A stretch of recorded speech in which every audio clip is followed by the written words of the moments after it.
สวัสดีค่ะท่านผู้ชมคะภัทรวดีนะคะเมื่อวันที่ 28 มกราคมดิฉันได้โพสต์ลง Facebook ส่วนตัวผลงานของเด็กๆที่เราส่งไปแข่งขันการขับร้องเพลงประสานเสียงซึ่งเราได้ใช้บทกลอนของกาบเฮชมเครื่องคาวหวานมาทำเป็นการร้องเพลงประสานเสียงนะคะจริงๆแล้วกาบเฮเรือเขาก็มีทำนองร้องของเขาอยู่แล้วแต่ก็เป็นแบบที่เราทำกันมายาวนานก็เลยคิดว่าดิฉันสอนวรรณคดีไทยเผอิญตอนนั้นเนี่ยช่วงนั้นสอนกาบเฮชมเครื่องคาวหวานให้กับเด็กมัธยมต้นก็เลยมีความรู้สึกเรามาทำเป็นศิลปะข้ามศาสตร์เอาวรรณคดีไทยมาผสมผสานกับศิลปะการร้องเพลงประสานเสียงแล้วมันจะออกมาเป็นอย่างไรก็เลยไปปรึกษาคุณครูคิวนะคะซึ่งท่านเป็นคุณครูที่สอนการร้องเพลงประสานเสียงอยู่ที่โรงเรียนภัทรวดีหัวหินก็ได้ผลออกมาดีเกินคาดแต่ที่สำคัญเราได้เห็นความเชื่อมโยงระหว่างศิลปะข้ามศาสตร์และเราได้เห็นว่าศิลปศาสตร์เนี่ยสามารถจะพัฒนาปัญหาหลายๆอย่างได้อย่างไรเดี๋ยวเราไปคุยกับคุณครูคิวแล้วก็เด็กๆกันดีกว่าว่าผลงานครั้งนี้เนี่ยมันไม่ใช่แค่การไปล่ารางวัลเพราะสิ่งนั้นเนี่ยก็เป็นส่วนหนึ่งนะคะเป็นผลพลอยได้แต่สิ่งสำคัญที่มันได้เนี่ยมันได้อะไรบ้างเดี๋ยวไปพบกับคุณครูคิวดีกว่าค่ะสวัสดีค่ะคุณครูคิวสวัสดีค่ะสวัสดีครับคุณเล็กขอรบกวนแป๊บหนึ่งนะวันนี้ครูอยากจะสัมภาษณ์ครูคิวเรื่องที่พาเด็กๆไปแข่งร้องเพลงคอรัสมันเริ่มต้นยังไงมันมายังไงไปยังไงอันไหนลองเล่าสิเริ่มอันแรกเราไปไหนกันครับก็ในช่วงเวลาที่ผ่านมาเนี่ยครับก็มีเทศกาลศิลปหัตถกรรมนักเรียนครั้งที่ 70 ซึ่งจัดโดยกระทรวงศึกษาธิการนะครับมีทั้งในระดับจังหวัดซึ่งเราเนี่ยครับก็ส่งการขับร้องประสานเสียงวงขับร้องประสานเสียงของโรงเรียนภัทรวดีนะครับเข้าในการแข่งขันนะครับศิลปหัตถกรรมครั้งที่ 70 เนี่ยที่โรงเรียนประจวบวิทยาลัยครับก็ได้รางวัลเหรียญทองชนะเลิศอันดับที่1มาครับค่ะมันก็เลยต้องไปแข่งต่อใช่ไหมต้องไปแข่งต่อในระดับชาติครับครูครับเด็กที่ไปเนี่ยกี่คน16 คนครับตามเกณฑ์มาตรฐานพอดีเลยฮะถ้าเกิดเราไปน้อยกว่า16 คนเนี่ยก็ไม่สามารถแข่งได้ครับครูแล้วเรามีเด็กเท่านั้นใช่ไหมเรามีเด็ก16 คนพอดีเลยครับครูแล้วมีเด็กมัธยมต้น16 คนเท่านั้นนะคะ16 คนเนี่ยเป็นนักร้องที่ครูเทรนมาร้องเพลงได้หมดหรือเปล่าที่เทรนมาเป็นนักร้องได้ประมาณ 1-2 คนเท่านั้นครับครูครับแต่โรงเรียนเราเนี่ยเราจะให้เด็กทุกคนร้องเพลงนะคะจะชอบไม่ชอบก็ต้องมาร้องเพลงกันนะคะแล้วเด็กๆพวกนั้นเนี่ยเขาตอนก่อนที่จะไปแข่งเขาเป็นยังไงบ้างก็หนึ่งเลยครับที่มองเห็นนะครับก็คือเรื่องของวินัยก็คือค่อนข้างที่จะละหลวมไม่ค่อยมีสักเท่าไหร่นะครับครูอาจจะเรื่องของมีปัญหาทางสรีระครับปัญหาส่วนใหญ่ของเด็กเหล่านี้นะครับเขาจะมีอาการเหม่อลอยแล้วก็ไม่ค่อยคอนเซนเทรตไม่ค่อยมีสมาธิกับสิ่งที่จะทำร่วมกับคนอื่นเขาก็จะมีอะไรที่เขาอยากทำเขาก็จะล่องลอยไปนะครับเขาก็จะไม่ค่อยคอนเซนเทรตอาจจะร้องแล้วก็เดินหายไปก็มีนะเขาไม่ว่ากันใช่ครับแล้วไงแล้วเราดึงเขากลับมาได้ยังไงตอนแรกก็ยังไม่กล้าตอบมีเด็กอยู่คนหนึ่งเนี่ยเขาก็บอกว่าผมร้องไม่ได้แต่สิ่งที่เขาคิดว่าเขาก๊อปปี้นะครับเพราะว่าเขาเนี่ยอยู่พาร์ทหนึ่งที่ต้องร้องเหมือนเพื่อนเขาก็เลยคิดว่าเขาเนี่ยก๊อปปี้เพื่อนซึ่งในความเป็นจริงแล้วเขาก็ต้องร้องในพาร์ทของเขาเองซึ่งร้องกับเพื่อนที่เหมือนกันคุยกับเขาบ่อยๆครับครูแล้วก็กอดเขาบ้างครับครูครับก็ตอนแรกก็ไม่กล้ากอดกันเหมือนยังไม่ค่อยใช่ไหมพอหลังๆมาก็ให้กอดทุกวันเนี่ยครับเขาก็มีความไว้ใจอบอุ่นนะครับในการแล้วก็มีดิสซิปลินในการที่จะมาซ้อมนะครับมาตรงเวลาเป๊ะแล้วก็มาก่อนนะครับมาช่วยจัดวงมาช่วยเตรียมเปียโนนะครับแล้วก็มีการทำการบ้านมาด้วยจริงๆแล้วเขาก็ห้ามนะไม่ให้ครูบาอาจารย์กอดเด็กเพราะมันก็อันตรายอยู่นะคะมันก็จะมีครูบางคนที่คิดไม่ดีอะไรอย่างเงี้ยแต่จริงๆแล้วเราก็ไม่ต้องกอดแบบกอดนะอบไหล่รูปศีรษะอะไรอย่างเงี้ยนะคะซึ่ง ซึ่งทำให้เขารู้สึกอบอุ่นเพราะเด็กๆเหล่านี้อาจจะขาดความรักขาดความอบอุ่นจากที่บ้าน ซึ่งมันก็ไม่ใช่ความผิดของคุณพ่อคุณแม่แต่คุณพ่อคุณแม่อาจจะไม่ทราบว่าจะควรจะทำยังไงแต่ว่าถึงได้รับความอบอุ่นจากที่บ้านเนี่ยแต่เวลาเขามาต่างถิ่นเนี่ยถ้าเขาไม่ได้รับความอบอุ่นเขาก็จะตกใจกลัวขาดความมั่นใจเพราะฉะนั้นเนี่ยทุกที่ที่เขาไปเนี่ยเราควรจะให้ความเมตตาและความอบอุ่นกับเขามันก็จะทำให้เขาร่วมมือในการทำงานกับเราได้มากขึ้นนะคะมันก็ขึ้นอยู่กับครูบาอาจารย์นะที่จะมีทักษะตรงนั้นหรือไม่นะคะเด็กเหล่านี้นะครับหรือว่าเด็กปกติทั่วไปทุกคนเนี่ยครับก็จะติดมือถือส่วนใหญ่นะครับก็เลยทางโรงเรียนนะครับก็มีชมรมนะครับมีชมรมทางศิลปะชมรมด้านอื่นๆเยอะเลยครับซึ่งผมก็เป็นหนึ่งในนั้นก็คือชมรมขับร้องประสานเสียงก็เลยเอาเวลาตรงนี้ครับที่เด็กจะเล่นมือถือใช่ครับก็เลยมาให้ร้องประสานเสียงกันแล้วก็เราก็ทำสกอร์โน้ตเป็นโน้ตกระดาษเนี่ยครับผมจะไม่ให้ดูในมือถือนะครับเพราะว่าถ้าเกิดดูในมือถือเนี่ยเขาจะแอบออกไปเล่นอย่างอื่นก็เลยให้เขาเนี่ยเตรียมปากกามา1แท่ง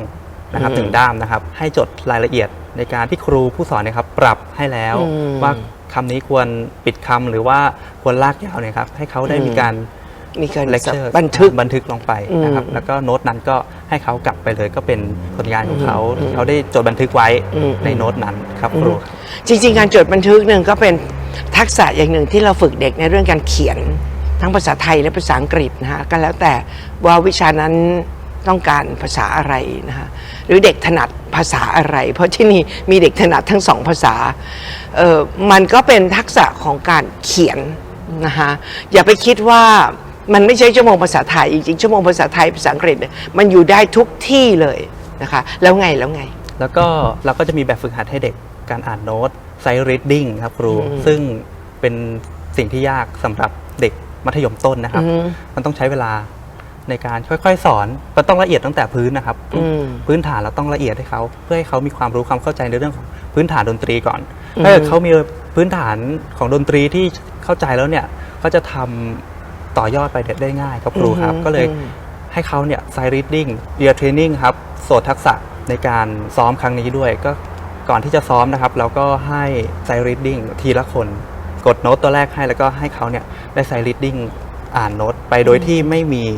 เสียงช่วยเขาต้องมีเสียงอยู่ในหัวครับครูครับผิดบ้างถูกบ้างไม่เป็นไรให้เขาได้กล้าทำear training เนี่ยมันก็เป็นการฝึกทักษะการฟังปัญหาของเด็กๆที่เจอนะคะในการเป็นครูเนี่ยก็คือเด็กไม่รู้จักการฟังพูดอย่างเดียวทำเสียงออกเสียงอย่างเดียวแต่ไม่รู้จักการฟังแล้วบางคนก็ฟังไปงั้นนะฟังแล้วก็ล่องลอยแต่การฟังแล้วได้ยินด้วยการมีสมาธิเนี่ยมันต้องฝึกแล้วมันฝึกผ่านศิลปะเนี่ยได้ง่ายแล้วเราไม่ได้ค้นพบว่าผ่านศิลปะการร้องเพลงคอรัสเนี่ยซึ่งยากมากนะคะมันจะทำให้สมาธิของการฟังของเด็กเนี่ยมีพัฒนาการที่เร็วขึ้นนะคะแล้วก็ได้ผลที่เขาจะมั่นใจในตัวเองนะคะแล้วก็ไปทำอะไรที่เขารู้สึกตัวเองมีคุณค่าได้มากขึ้นนะคะแล้วไงแล้วก็มีในเรื่องของการแบ่งแนวเสียงต่างๆครับครูก็จะมีโซปราโนโตเทเนอร์เบสนะครับแล้วก็อธิบายให้เขาฟังว่าแต่ละพาร์ทแต่ละเสียงเนี่ยมี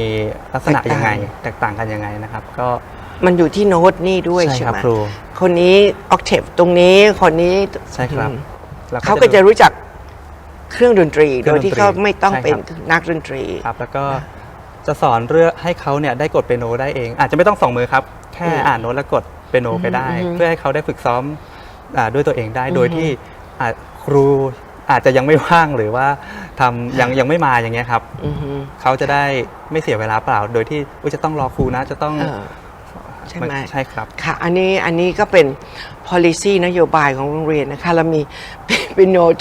ทุกมุมตึกเลยนะคะแม้กระทั่งในหอพักซึ่งเด็กๆสามารถจะเล่นได้ตามอัธยาศัยไม่ต้องรอครูไม่ต้องขออนุญาตไม่ต้องขอกุญแจเปิดทุกอย่างวางไว้ให้นะคะจะได้สะดวกในการที่อยากทำอะไรก็ทำนะคะแล้วไงคะแล้วก็ให้แบ่งพาร์ทเนี่ยครับเริ่มแรกเลยก็พินาศมันพินาศยังไงเนี่ยมึงเล่าสิเสียงไม่ตรงบ้างงงกับเสียงบ้างเพี้ยนมากโอ้โห ใช่ใช่ แต่ว่าให้ร้องทีละพาร์ทเนี่ยร้องได้แต่พอมารวมกันนะครับ แน่นอน แน่นอน พอได้ยินเสียงคนอื่น ใช่ฮะ เราจะฝึกเรื่องตาโฟกัสมองไปที่ไหนยังไง เพราะตาล็อกแรกเนี่ยอย่างอื่นมันจะเสียงเสริงมันจะเพี้ยนไปด้วย เพราะฉะนั้นการที่เสียงจะนิ่งเนี่ยตามันจะต้องนิ่ง อันนี้มันก็จะสอนเรื่องการโฟกัสเรื่องความนิ่ง เพราะเด็กบางคนเนี่ยจะยืน มองพื้นบ้าง เป็นลิงอะนะคะเพราะฉะนั้นถ้าตาเขาโฟกัสแล้วนิ่งเนี่ยหูก็จะนิ่งทุกอย่างนิ่งอีกหน่อยกายมันก็จะนิ่งนะก็เป็นการสอนให้เขายืนนิ่งๆได้โดยไม่ต้องบังคับ ไม่ต้องไปไม่ต้องไปว่านะคะแล้วก็ไม่ต้องเตือนแล้วเตือนอีก แค่ตาโฟกัสหูโฟกัสหายใจความคิดสบายแล้วก็จะนิ่งนะคะ ครับแล้วก็วิธีการฝึกของผมอีกอย่างหนึ่งก็คือเราเนี่ยเล่นผิดเพื่อให้เด็กเนี่ยทักท้วง โอ้เก๋มากแล้วไง พยายามเล่นผิดมากๆก่อน เด็กๆก็จะแบบมีความครู พอเด็กก็ผมก็ปล่อยเวลาให้ไปสักพักหนึ่งให้เขาลืมว่าเราเล่นผิดแล้วเราก็เริ่มมาเล่นผิดอีกครั้งหนึ่งแต่ว่าเล่นผิดไม่เยอะ อาจจะแบบแค่โน้ตเดียวหรือว่า2โน้ตอ่ะก็จะมีเด็กทักท้วงก็เริ่มได้ยินแล้ว ใช่ครับ แล้วมันก็ทำให้เด็กๆมีความรู้สึกว่าใครๆก็ผิดได้ ครูก็ผิดได้นะแล้วครูเองก็อีโก้ก็ไม่มี นะคะผิดได้เด็กทักท้วงไม่โกรธนะคะเรื่องของสกอร์เพลงนะครับผมเนี่ยได้ทำออกมาให้เด็กๆดู แล้วก็ให้เด็กๆเนี่ยได้ลองร้องออกมาก่อนถามว่าเด็กๆชอบไหมมีความคิดเห็นอย่างไรบ้างหรือว่าอยากปรับเปลี่ยนให้มันเพราะขึ้นในสไตล์ของเราไหมก็ให้เด็กได้แสดงความคิดเห็นว่ามันควรเป็นอย่างนี้ดีกว่าไหมคะครูอะไรเงี้ยก็เสนอมาแล้วก็จะเกลาให้เด็กๆว่าถ้าเกิดอย่างนี้มันผิดนะมันถูกนะแล้วก็หรือว่าเวิร์กนะแล้วก็เราค่อย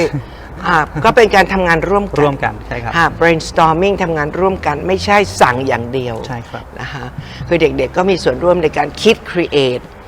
วางแผนงานร่วมกันอันนี้ก็เป็นสิ่งที่ควรทำนะคะเพราะว่าธรรมดาแต่ก่อนเนี่ยครูก็จะสั่งให้ทำนู่นทำนี่แล้วก็ให้เราทำตามเด็กๆก็เลยไม่ค่อยมี creative thinking เพราะฉะนั้นในยุคนี้เราควรจะให้เขามีส่วนร่วมจริงๆเขาก็ไม่ได้รู้อะไรมากแต่การที่เขามีส่วนร่วมเนี่ยมันทำให้เขาจดจำแล้วมีความมั่นใจในตัวเองมากขึ้นนะคะเพื่อจริงๆแล้วเราก็ทำซะส่วนมากกันนะแต่เขาจะมีความรู้สึกเขามีคุณค่าเขามีส่วนร่วมนะแล้วเขาก็จะมีความรู้สึกเขาเป็นเจ้าของงานนี้ร่วมกับเราใช้เวลานานเท่าไหร่ครั้งแรกที่เราไปแข่งที่ประจวบครั้งแรกที่ไปแข่งที่ประจวบซ้อม3 อาทิตย์ครับ3 อาทิตย์ใช่ครับ3 อาทิตย์แต่เราก็เป็นโรงเรียนประจำนะคะเย็นๆเราก็เจอกันนะคะแล้วก็ไปแข่งที่ประจวบ2 เพลงครับครูอันนี้ก็เป็นอันนั้นเป็นเพลงอะไรความฝันอันสูงสุดกับเพลงลอยกระทงลอยกระทงโอเคลอยกระทงเพราะว่าเรามีเวลาแค่3 อาทิตย์ก็เอานี้นะเพราะเด็กๆก็ร้องลอยกระทงได้แต่ว่ามาประสานเสียงมันก็ยากขึ้นไปอีกนิดนึงค่ะแล้วตอนนี้พอได้รางวัลมาแล้วเราจะต้องไปแข่งระดับชาติเนี่ยนะคะคือตอนนั้นเนี่ยครูคิวก็มาปรึกษาว่าจะเอาเพลงอะไรดีเองก็มีความรู้สึกว่าแม้เพลงไทยเพลงอะไรเราก็ร้องกันมามันก็ธรรมดาใครๆก็ร้องกันนะคะพอดีตอนนั้นเนี่ยฉันสอนกับเฮชมเครื่องข้าวหวานแล้วก็พยายามจะร้องให้เด็กๆฟังนะคะแล้วก็พยายามให้เด็กๆร้องตามที่เขาร้องกันนะคะในดั้งเดิมก็เละตุ้มเป๊ะเด็กๆทำไม่ได้ก็มีความรู้สึกว่าแหมหน้าที่ฉันไม่ได้สอนร้องเพลงไปหาครูคิวดีกว่านะคะให้ครูคิวทำประสานเสียงเลยนะคะเด็กๆจะได้ร้องได้นะคะเป็นการข้ามศาสตร์เอ็นก็ไม่แน่ใจว่าคุณครูคิวท่านจะทำสำเร็จหรือเปล่านะแต่ว่าการที่เราเหมือนกับบอกว่า there's a will there's a way นะเมื่อมันมีความตั้งใจมันก็ต้องทำได้แล้วก็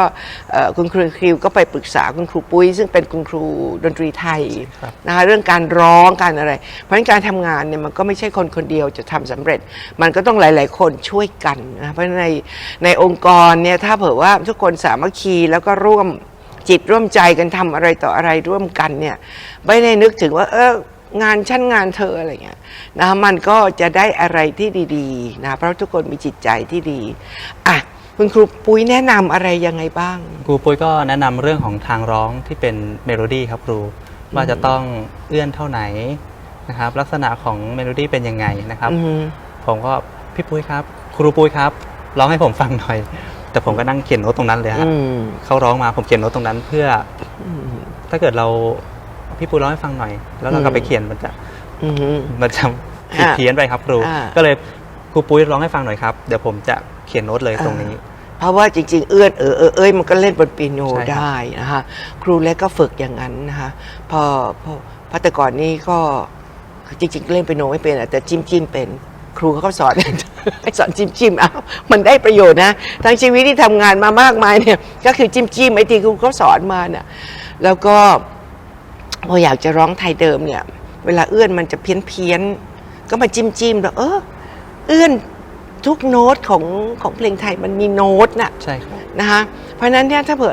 เราฟังได้ยินโน้ตมันจะไม่เพี้ยนแล้วมันจะเพราะกว่าเดิมเยอะเลยนะคะแล้วไงแล้วก็ให้เด็กเนี่ยช่วยกันแสดงความคิดเห็นว่ามันเป็นยังไงรู้สึกอย่างไรอยากปรับเปลี่ยนตรงไหนไหมครับก็ได้ปรับเปลี่ยนอีกเยอะเลยครับครูก็จนมันลงตัวที่สุดเนี่ยครับเรื่องของคำปิดคำเอื้อนแล้วก็เสียงหางเสียงเพลงนะครับแต่ก่อนหน้านี้ที่ทำให้คำชัดเนี่ยครับผมใช้เทคนิคของการคาบจุกซึ่งเป็นเทคนิคของที่นี่ใช้กันประจำแล้วไงครับก็ไม่ได้ฝึกทุกวันครับครูเพื่อให้เขาเนี่ยได้จำสรีระของเขาได้บ้างโดยที่ไม่ต้องอาศัยตรงนี้ตลอดพอเขาจดจำกล้ามเนื้อตรงนี้ได้การเปิดของกรามเขาก็จะไม่ต้องใช้จุกเลยหรือนานๆทีเอามาใช้เพื่อเป็นการรื้อฟื้นนะครับกล้ามเนื้อครับครูจริงๆการใช้คาบจุกก๊อกเนี่ยมันเป็นเทคนิคซึ่งคุณครูสอนร้องเพลงชาวเยอรมันของเอ็นเขาให้มาเพื่อมันจะทำให้กรามเปิดนะเพราะธรรมดาเด็กๆเนี่ยก็ไม่ค่อยอ้าปากเท่าไหร่ก็อย่างเงี้ยอ้าปากเนี่ยมันไม่จำเป็นมากเท่ากับกรามข้างในต้องเปิดในการที่เราคาบจุกเนี่ยมันทำให้กรามเปิดโดยธรรมชาตินะแล้วก็คาบไปสักพักหนึ่งกรามมันจะเปิดพอกรามมันจะเปิดมันก็เหมือนลำโพงเราใหญ่ขึ้นอะคูสติกของปากมันก็จะทำให้เสียงออกมาดีขึ้นแล้วก็ปากมันก็จะทำงานมันจะต้องทำงานเพราะว่าไอ้จุกมันทำให้ปากมันต้องทำงานกล้ามเนื้อปากมันก็จะดีขึ้นแล้วก็การฟอร์มแต่ละสระพยัญชนะมันก็จะดีขึ้นแล้วภาษาไทยเนี่ยคุณครูสุรางค์ดุริยประณีตท่านสอนให้ท่านเรื่องพยัญชนะแรกที่เราเริ่มสระทุกสระจนถึงพยัญชนะท้ายนะต้องครบครันทุกตัวที่เราร้องนะซึ่งมันก็จะเป็นการสอนเดียวกันกับครูฝรั่งที่สอนในเรื่องการร้องเพลงนะคะทุกสระพยัญชนะต้องครบเฉพาะอย่างยิ่งพยัญชนะท้ายถ้ามันมีอย่างยอยักษ์ท้ายนะคะหรือคำว่าพลิ้วปลิวมันจะมีท้ายซึ่งมันเหมือนลายไทยมันจะมีกระดกขึ้นอย่างเงี้ยมันทำให้ของเราจะมีมากกว่าฝรั่งนะคะมันก็เลยทำให้เพลงไทยเนี่ยจะหวานจะเพราะนะคะแล้วก็การพูดภาษาไทยเนี่ยจะหวานจะเพราะแล้วก็มีน้ำเสียงเหมือนดนตรีนะคะมากกว่าภาษาอังกฤษนะคะตรงนี้ที่เรามักจะมองข้ามภาษาของเราเองแล้วเราก็ไม่หัดเด็กให้พูดภาษาอังกฤษกันนะคะภาษาไทยก็พูดได้แต่ว่าไม่เพราะนะคะเพราะว่าไม่เข้าใจการพูดทุกสระพยัญชนะให้มันครบครันอันนี้ก็มาจากการร้องเพลงไทยเดิมนะหรือในการอ่านโครงกลอนวรรณคดีซึ่งคุณครูอาจจะต้องเน้นนะพยัญชนะท้ายเพราะฉะนั้นก็เลยบอกครูคิวว่าเด็กร้องมันห้วนไปนี้เพราะว่าฝรั่งเขาก็จะห้วนนะคะเพราะฉะนั้นลองอะไรนิดนึงซิอะไรก็ทำได้ไหมนะซึ่งพอมันทำมันทำได้มันก็เพราะเนาะใช่ครับครูมันก็เลยมีความแตกต่าง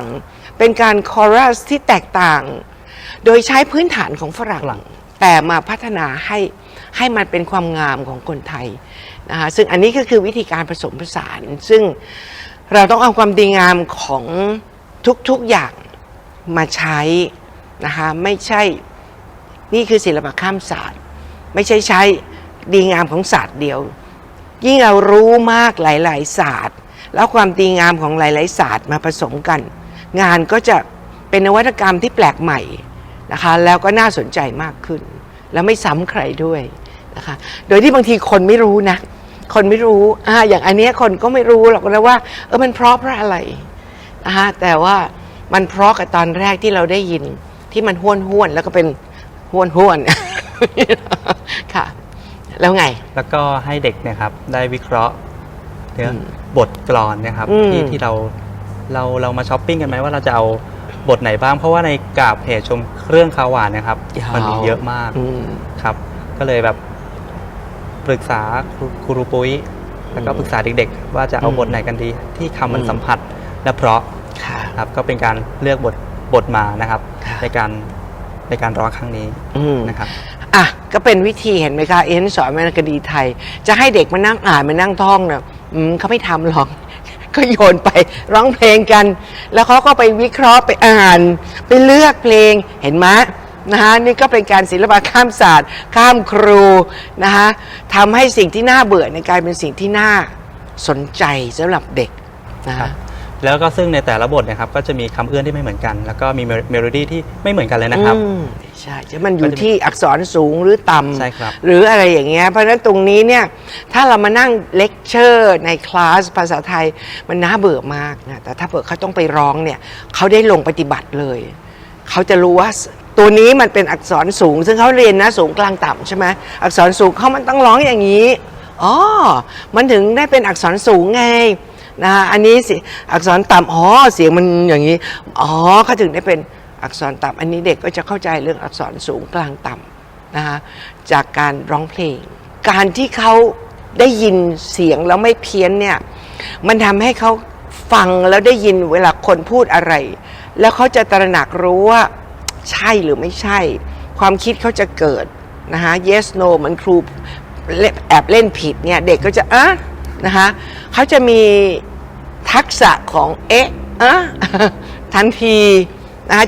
จากการฝึกตรงนี้ซึ่งมันเป็นอัตโนมัติที่เชื่อมโยงไปกับศาสตร์อื่นๆได้นะเพราะว่า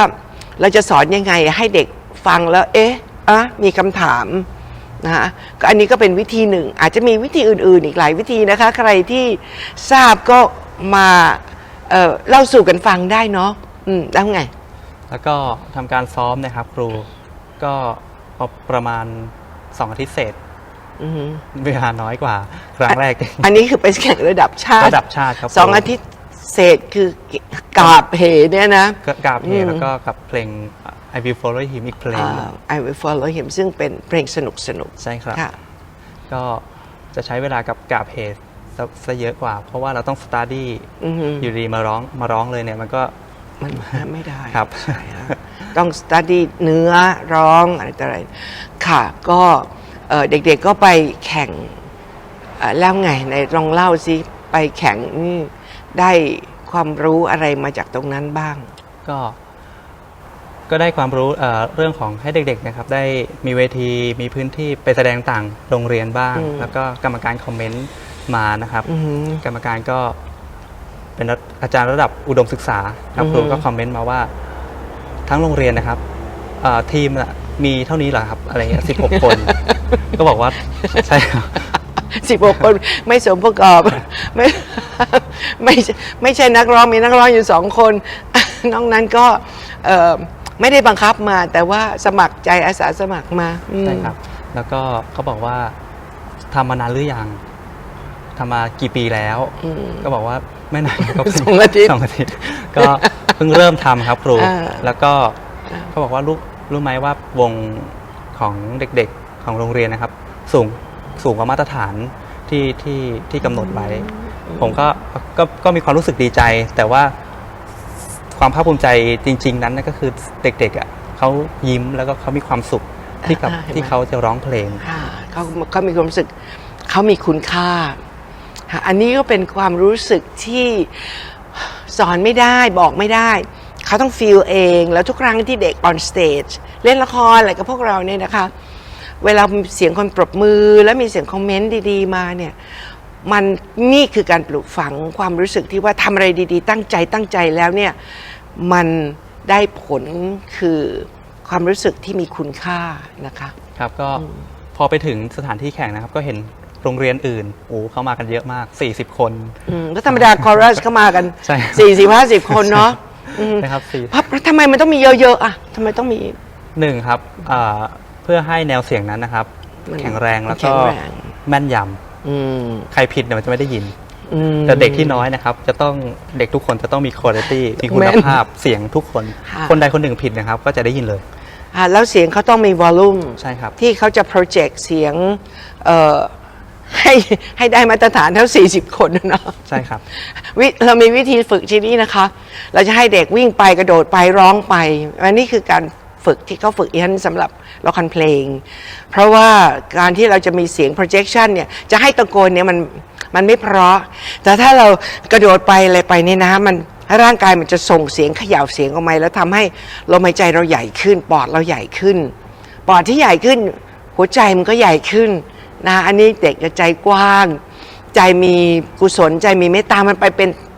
เขาเรียกว่ามันเป็นอัตโนมัติเลยนะคะแล้วก็เด็กๆแค่2-3 คนก็สามารถจะโปรเจกต์เสียงได้มากเท่ากับคนหลายๆคนอันนี้ก็เป็นวิธีฝึกจากละครเพลงก็ต้องขอบคุณครูบาอาจารย์จากนิวยอร์กนะคะที่ท่านสอนมา ครับ ค่ะ แล้วก็กรรมการนะครับชอบที่เขาไม่เคยได้ยินได้ฟังมาก่อนครับครูของกาบเหชมเครื่องคาวหวานนะครับที่นำเสนอในรูปแบบของขับร้องประสานเสียงเขาบอกว่ารู้สึกอิ่มเลยฮะรู้สึกหิว บ้าง อิ่มบ้างอะไร ค่ะ เขาก็มี feeling มีความรู้สึกไปกับนักร้องครับครู โอ้ดีจังเลยอีกเพลงหนึ่ง I Will Follow Him ซึ่งเป็นเพลงฝรั่งนะก็ธรรมดาเด็กๆคอรัสเขาก็จะยืนกันร้องเพลงเพื่อเขาจะได้ตั้งสตินิ่งได้ฟังได้อะไร แต่ฉันก็วันนั้นมาดูจริงๆแล้วก่อนที่เขาจะไปแข่งนะ วันเดียว วันเดียว เอ็นมายืนดูแล้วบอกว่าเฮ้ยน่าเบื่อจังเลยอะเพลงออกสนุกแล้วมายืนกันทำไมนะคะก็เอางี้แต่ละคนนี่ก็จะมาสอนแดนซ์หรืออะไรตรงนี้มันไม่ทันละก็บอกเอาทักษะที่เราเรียนกันมาไหมก็คือ stop action นะคะคืออ่ะมันลงจังหวะ stop action ตรงไหนเอาใครอยากทำอะไรทำให้เป็นตัวของตัวเองนะคะก็ใช้สิ่งที่เรียนก็คือการบริหารตอนเช้านี่แหละที่เราสอนนะให้ลองทำดูเขาก็ร้องแล้วก็มี stop action แต่ละคนก็ไม่ได้เหมือนกันเลยนะมีระดับต่างๆอะไรเงี้ยตามที่เขาเรียนมาในตอนเช้าไกลบริหารกับครูเล็กนี่แหละก็ดูน่าเอ็นดู ครับ แล้วก็เป็นตัวเขาเองแล้ว1 วันก่อนไปก็ไม่ได้ทำให้เขาตกใจแล้วต้องจำอะไรอีกเขาก็ทำตามสะดวก ครับซึ่งกรรมการชอบตรงนี้มากครับครูที่เด็กๆได้รีแลกซ์แล้วก็มีความเป็นของตัวเองที่จะแสดงท่าทางออกมาให้กรรมการได้เห็นนะครับมีการหยุดมีเรื่องของ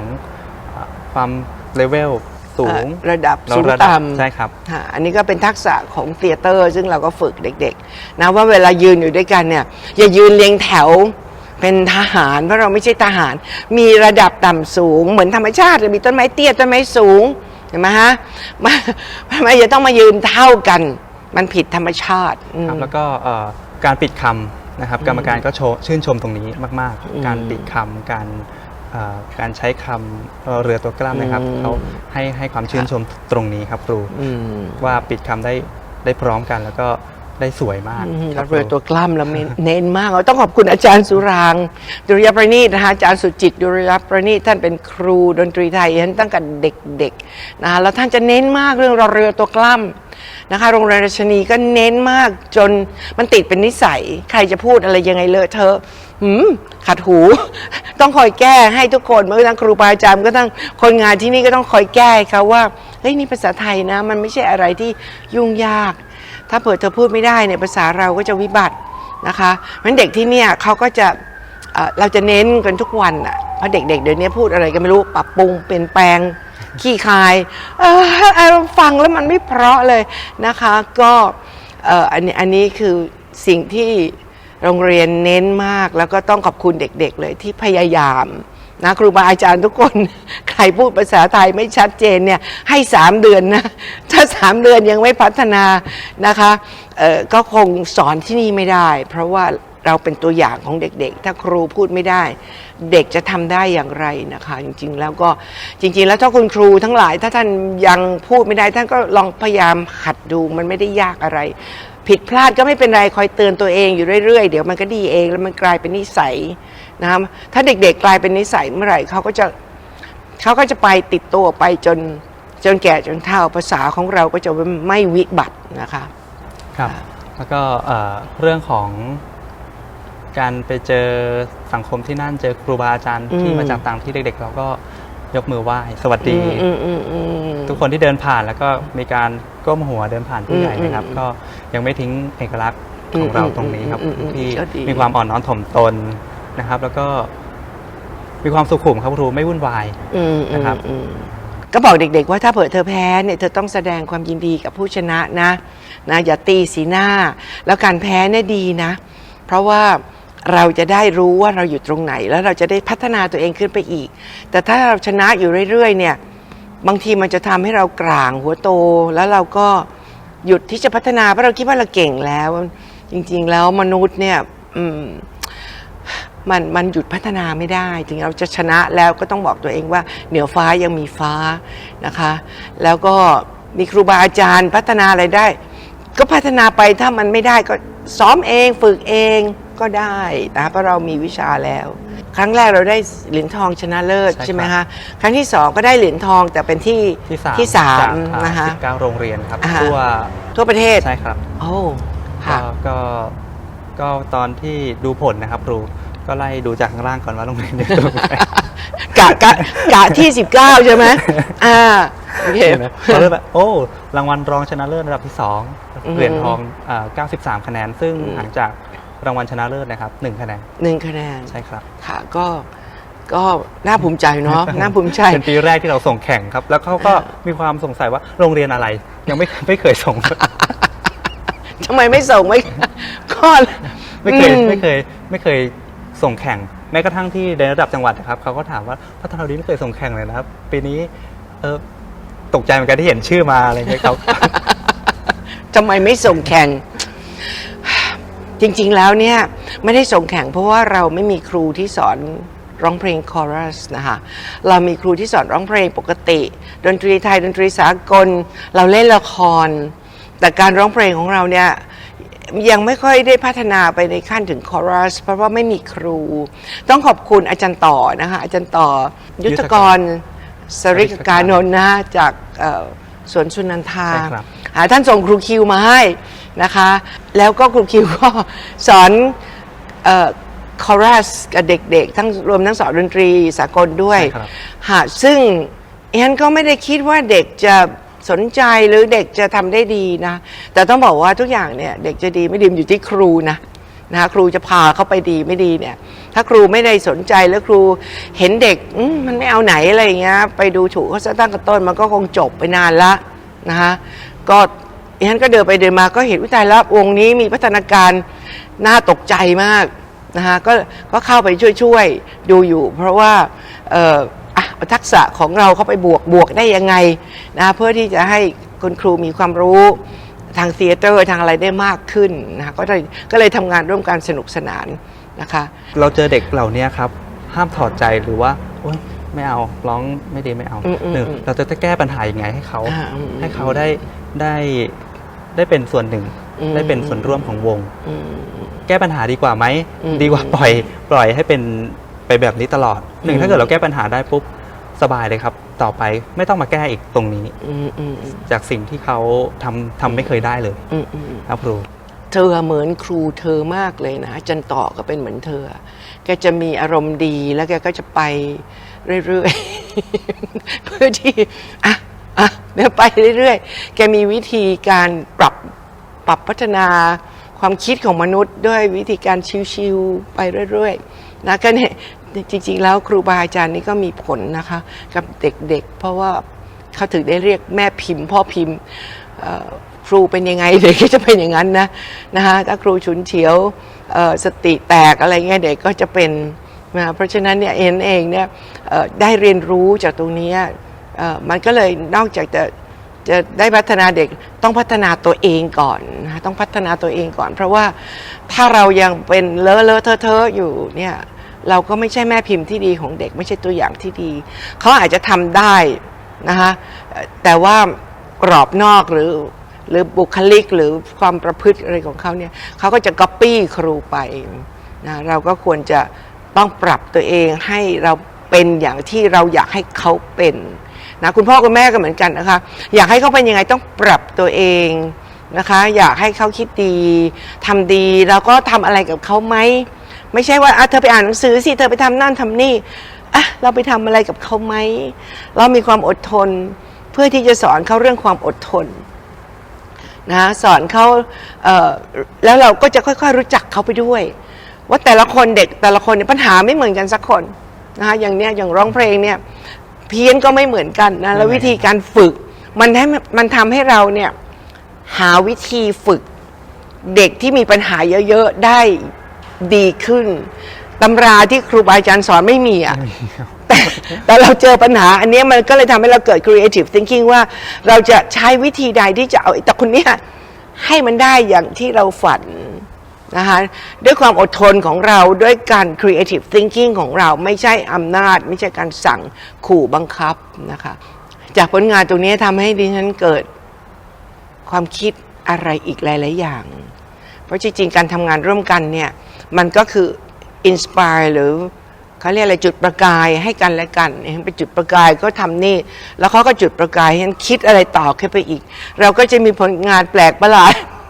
กันอีกนะคะเดี๋ยวต้องรอชมขอเวลาหน่อยนะเพราะมันไม่ง่ายขอเวลาหน่อยแต่ว่า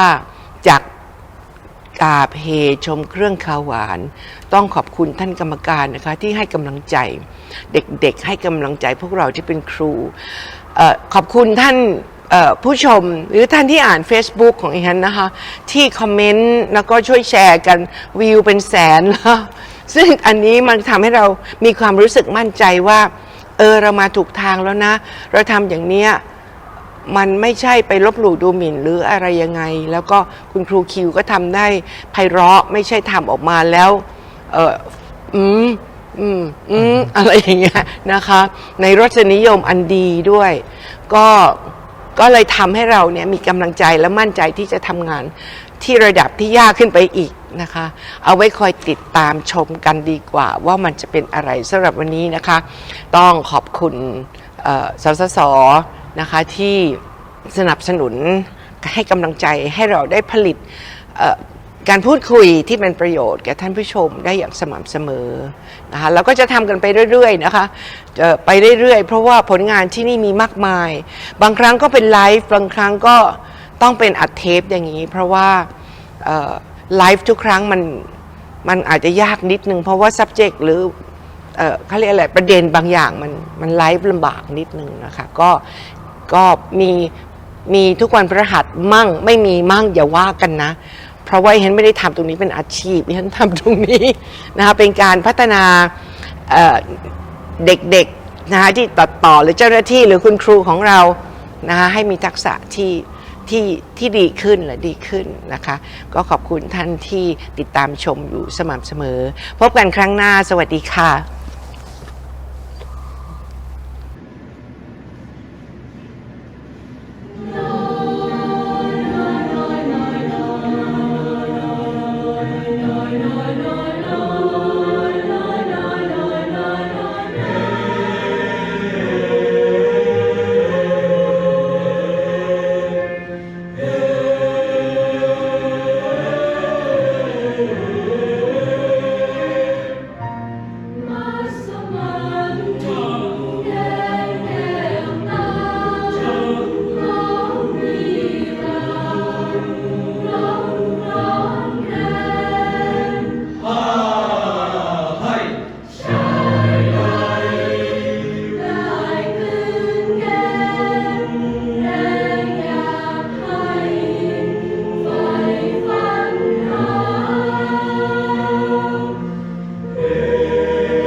ภาคเบสมี2คนครับต้องใช้ความสามัคคีความร่วมมือร่วมใจครับในการร้องเพลงครับ ครับก็